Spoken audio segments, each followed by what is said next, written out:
help of Allah. And I'll tell you what it is. It is my and your actions. It is my and your actions. Because we have to be people of character. People should see our character. How often do you see people who have a good character and they start practicing and now they don't want to give anybody salam anymore? The Prophet ﷺ said, none of you can enter into Jannah until he believes. And none of you can be a believer until he loves his Muslim brother.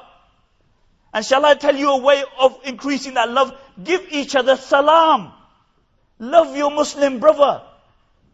But for us, everything divides us. The smallest thing divides us. We can always find something to divide us. You know, you come from Africa, you come from the Middle East, we come from the subcontinent, and if that's not good enough, you come from Bangladesh, I come from Pakistan, and if that's not good enough, then we go closer. You come from Sarhad, I come from Karachi, and if that's not good enough, then you belong to the Jat Bradri, you belong to this family, I belong to this family. You can always find things to divide us. You come from Somalia, I come from Pakistan, I come from Gujarat. You can always find things to divide you. But why don't we speak about those things which unite us? And what is that? It's La ilaha illallah. That's what unites us. And therefore, my dear respected brothers and sisters, and seriously speaking, we have to be people of actions. We have to contribute towards our society. We have to put positively back into our society. We were a nation whose first revelation was Iqra. Read. And you look at how illiterate our youngsters are. How illiterate our youngsters are. How do you expect the help of Allah to descend? You look at our areas. Some Muslim areas, 50-60% of women don't even know their fard of ghusl. These are mothers, these are wives. They cook and clean for their children all their life. They cook. How are you going to have barakah in your house when you have women who don't even know how to purify themselves? All their lives they go spend in a state of impurity. And when they die and they are given the bath, they are given the ghusl, this is the only time that they become pure. How do you expect the help of Allah to descend? And therefore I say one thing. One thing, first step we need to take is that we need to create some muhabba and ulfa amongst us. Often you hear brothers speaking about, often you hear speakers speaking about unity. They speak about, we need to unite. But often the statements are very disingenuous. Because it means you have to unite on my worldview. And that's what unity is. As long as you conform to what I believe in, that's what unity is.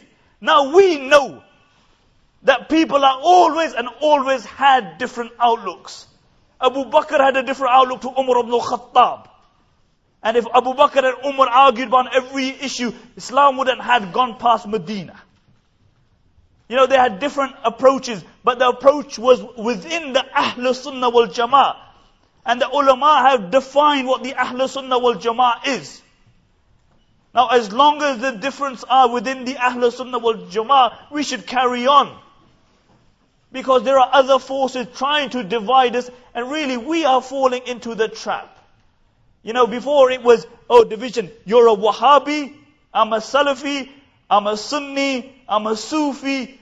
All kind of divisions. But it's gone past that now, isn't it? Now other people are dividing you. They're giving you terminologies. So you're a moderate Muslim. You're a lefty Muslim. You're a conservative Muslim. You're a right-wing Muslim. And people are giving you all these new labels. And often we adopt these labels. We adopt them. Just to define and defend our irreligious disposition. So we see a brother who prays 5 times a day, who's got a beard, who wears a thobe. And we can't do it. So what do? We want to feel good about ourselves. So he said, bro, he's a bit fanatic, isn't he? He's a bit hardcore, isn't he? Why? Because we want to feel good about our own self. A sister wears a hijab or a niqab. And then you have other sisters who don't want to do it. But they want to feel good about their own Islam. Oh, she's really conservative, isn't she? She don't speak to men anymore. Because they want to justify the irreligious disposition. And let me give you an example, maybe a tangible example. You know, and maybe you Sufis don't know, but Sufi Sahib Junaid Baghdadi, you know, the current Miss England, I'm not sure if she's current, but the one last, she was a Muslim. She's known as to be a Muslim. She regards herself as a Muslim. Now, you never heard before that, oh, the Miss England is a Christian, is a Catholic, is a Protestant, is a Hindu, is a Jew. But as soon as she's a Muslim, and you know, in the current climate, even if she looked like the back of a bus, they would have chose her. Because they want to bring you out of your closet. Now, she was on a political show speaking about Islam and terrorism. And before you guys start saying that Maulana checks out Miss England, somebody told me this. That is a disclaimer. Now, she was on this political show speaking about Islam and terrorism. And somebody, you know, she's relating an incident where she was at this contest and she met Miss Lebanon. And Miss Lebanon asked her, why aren't you wearing a swimsuit? Why aren't you wearing a bikini? Why are you wearing a swimsuit?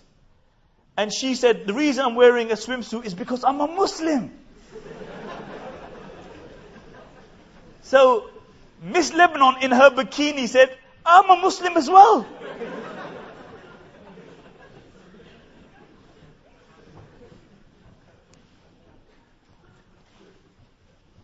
So can you understand? The lesson from this story is not to speak about Miss England and Miss Lebanon. But can you understand where Miss Lebanon stands? Miss England, for not wearing a bikini, wearing a swimsuit, is a bit conservative. And where those sisters wear a hijab and a niqab, to Miss England, our right-wingers are very, very conservative. Because it depends where you stand.